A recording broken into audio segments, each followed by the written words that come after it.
Okay, interesting.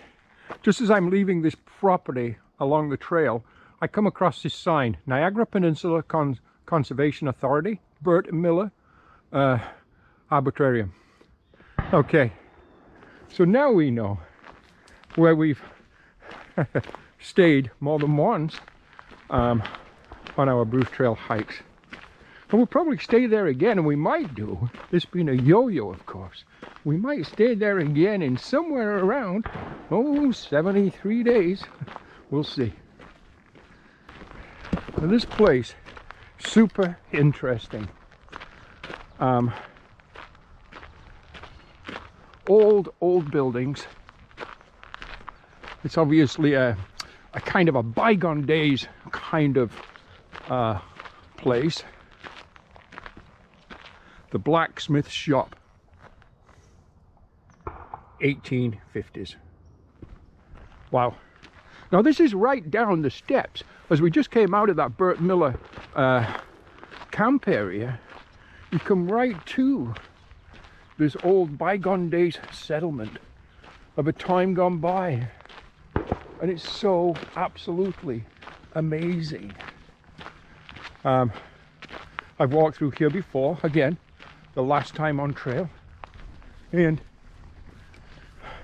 in fact right ahead of me you can see a blaze, but yeah, it's just an amazing location.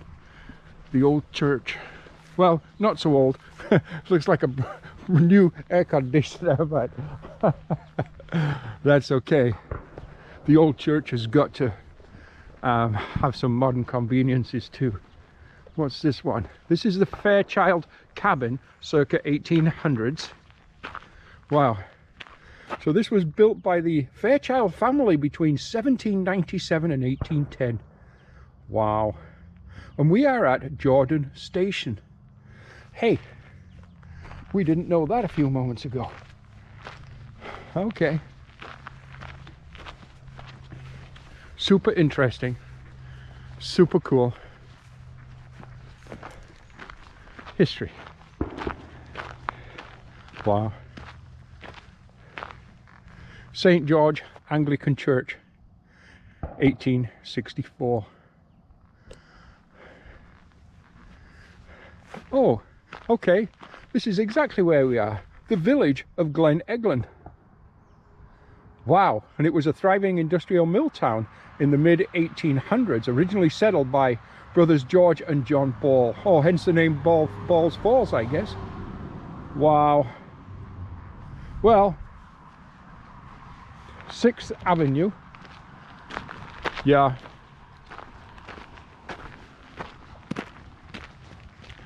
Amazing. Okay. I guess right this minute, I haven't checked the maps, so I really don't know. But right this minute, we're starting off with a little bit of a road walk, and it looks like we're going to go right over this bridge. So you know what? Let's just go right over this bridge and see what adventures lie ahead just around that next bend at the other side of the bridge. Oh boy, here we go. Day 3. Whew.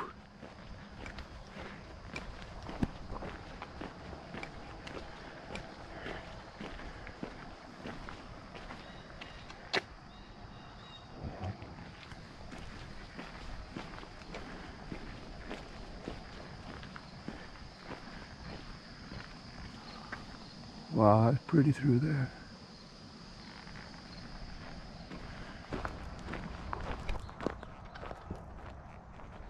Well, good morning, Mr. Chicken.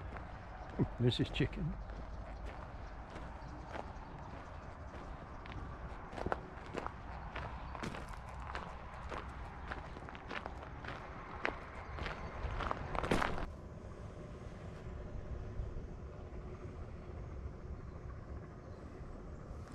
What a beautiful little spot to sit on these rocks under the shade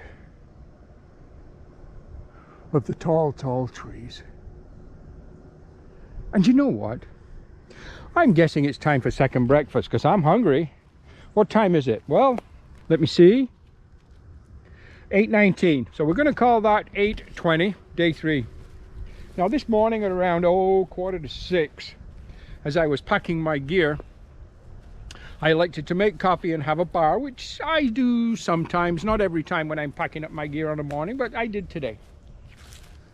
So that was 5:45. So 6:45, 7:45, 2.5 hours ago.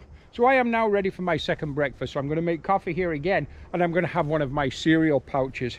Hey, the day goes great. I don't know.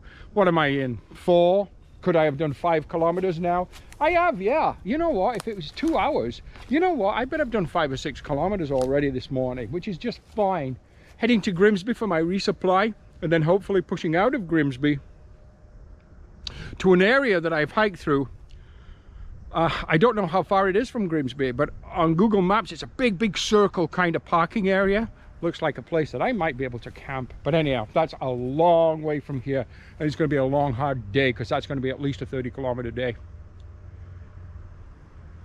Time for my breakfast. Right here. Higher elevation on top of the escarpment. Forest at one side. Vineyards at the other side. Awesome.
In keeping with a little bit of my through hiking tradition of talking about the gear and the gear I'm using, let's kind of continue with that on this particular hike for a while anyhow. So let's go to footwear, because again, footwear is always a #1 concern. So first of all, my actual footwear, my shoes. I am right now using a tired pair of Ultra Lone Peak 4.5s. Now, when I started out on this hike, they already had about 750 kilometers on them. They did the whole Ganaraska Trail with me earlier this year. And when I did that, I had probably, 300 kilometers on them when I started that trail. That was another 400. I did another 50 in them after that. And here we are again.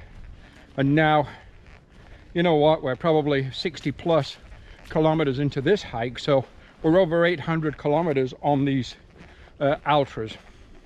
I do have another pair of Ultras further up the trail, but I won't get to those for another, maybe 9 days or something like that. And that's a brand new pair of Ultra Lone Peak 4.0s, which I'll be changing out to.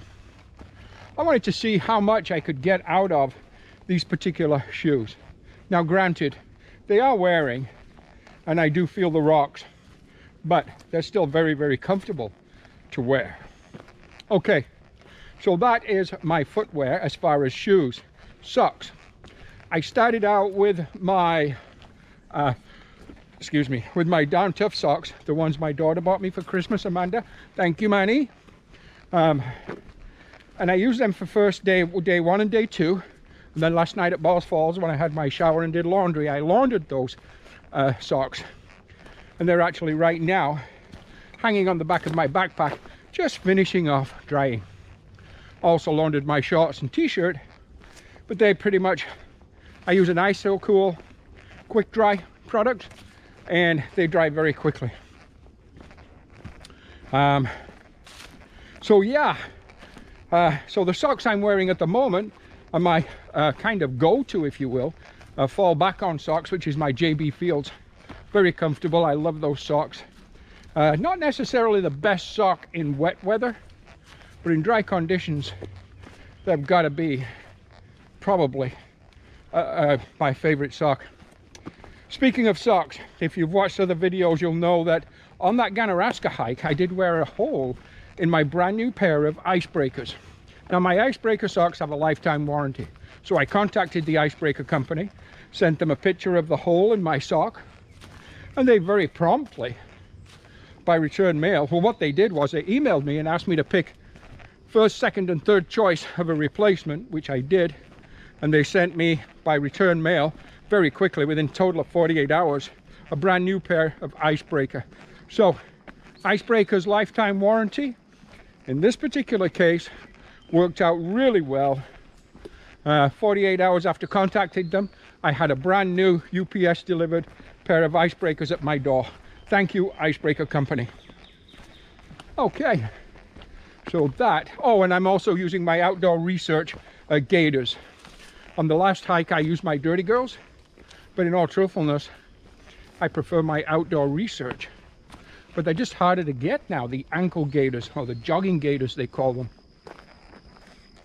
Okay, so that's a little bit about gear, and we started that off today talking about footwear. Whew. Let's keep going. Now, just to kind of mention again, hot weather, a lot of rivers, streams, and so on, waterfalls dried up.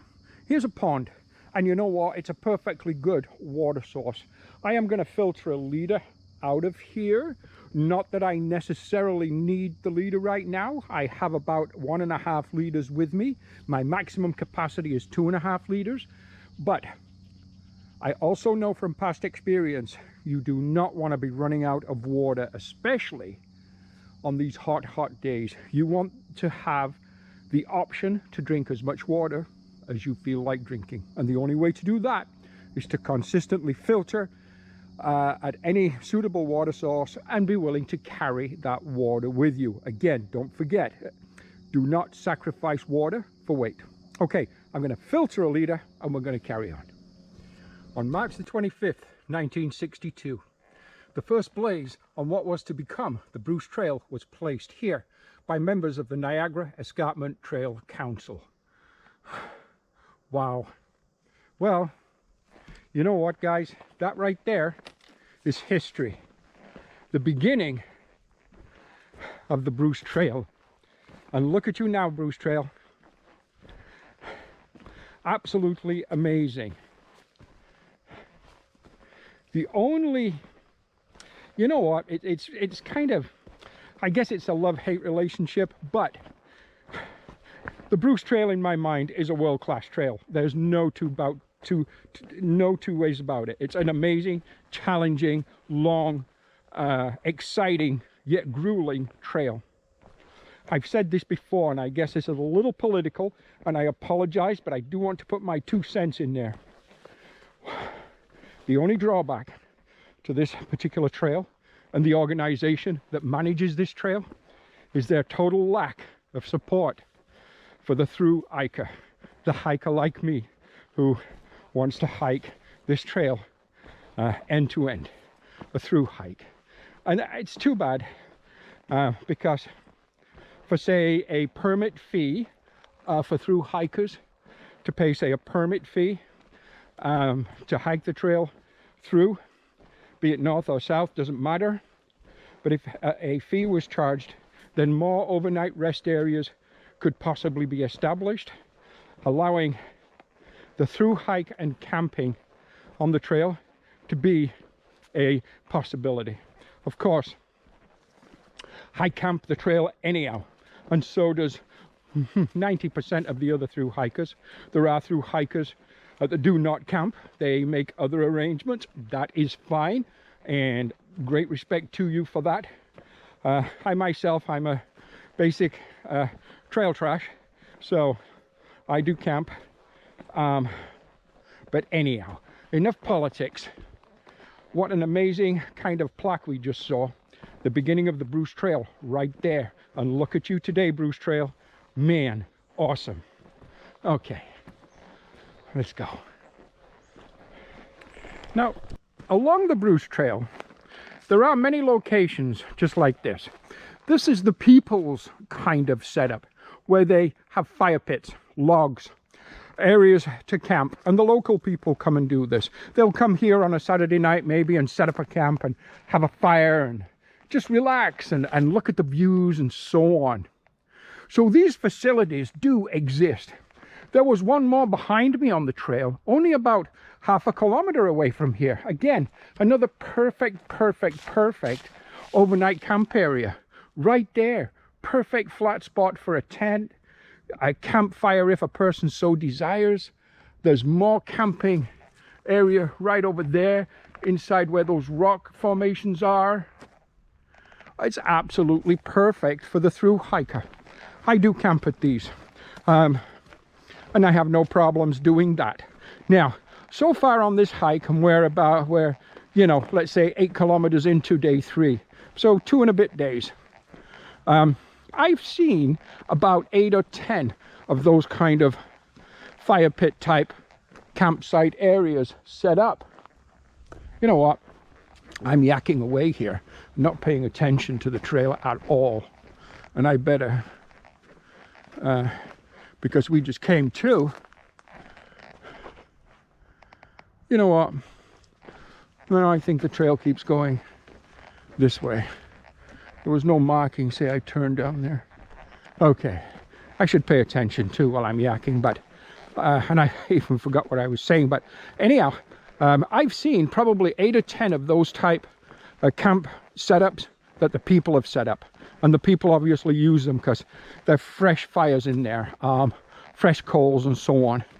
So the people are using this as their kind of overnight kind of camp area and so on. Okay. I am not seeing a blaze right now, so you know what?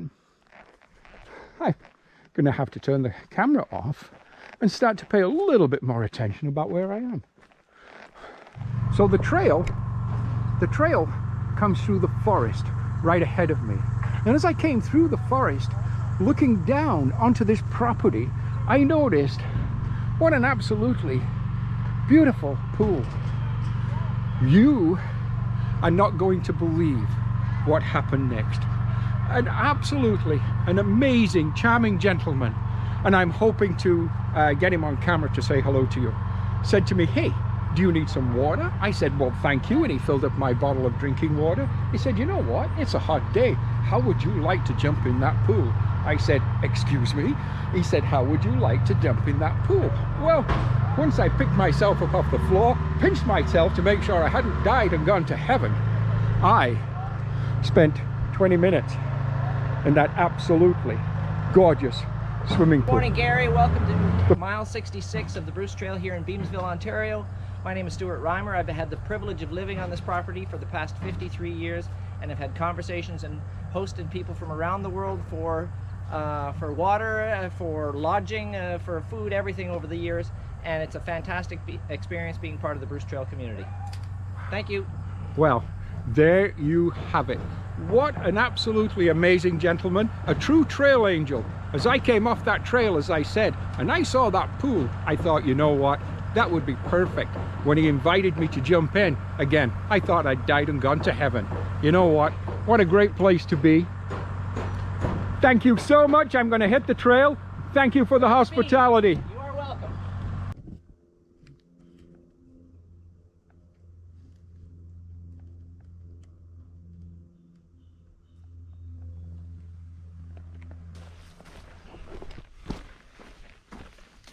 Well, as day 3 progresses, and it does so just fine. It's around, oh, maybe 1:15, I think it is, something like that. I just stopped about 30 minutes ago and made a cup of tea and had one of those granddaddy oatmeal chocolate chip cookies, which was really good. Anyhow, having said that, everything is going just fine. Again, another hot day, but after this morning swim in that pool, that was delightful, wasn't it? Well, it was. Some beautiful manicured grounds to the left of me. I guess the trail is going past some homes here. It's interesting, you know, about the Bruce Trail in this kind of Niagara section. You seem like you're 1,000 miles from any form of kind of life out in the wilderness, and then all of a sudden you turn a bend and there's manicured grounds, be it a golf course or you're looking down on a development of buildings and homes and so on. The Greenbelt, really quite amazing, and I'm delighted that we have it, and I'm sure all the people that live here are delighted that we have it. Where are we? Okay, so this says Walker Road. Okay, Walker Road. Well, out into the bright sunshine we go.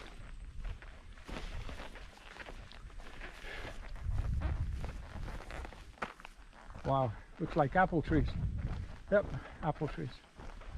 Anyhow, so yeah, trail is going well. Just a little bit of an update. Pushing towards Grimsby. Shouldn't be a problem making Grimsby okay. Getting our resupply. I looked on the Bruce Trail app and also Google Maps, and it looks like where I'm kind of thinking about spending the night is about 2 to maybe 2.5 kilometers out of Grimsby. I just went through a little bit of a raspberry patch, and I just noticed wounds from that raspberry patch. Oh dear. Oh well, such is life. Valentino Road. Okay, well, as I say, the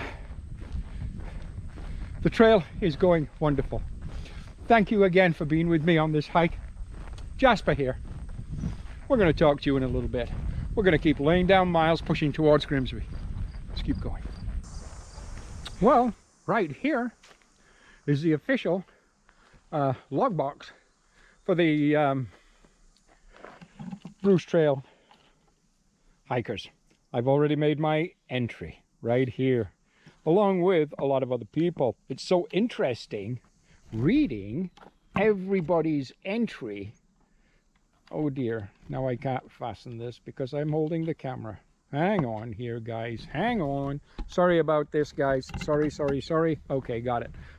It's so interesting reading everybody's entries as far as what they're doing, where they're going, their hopes, their expectations, and their adventures.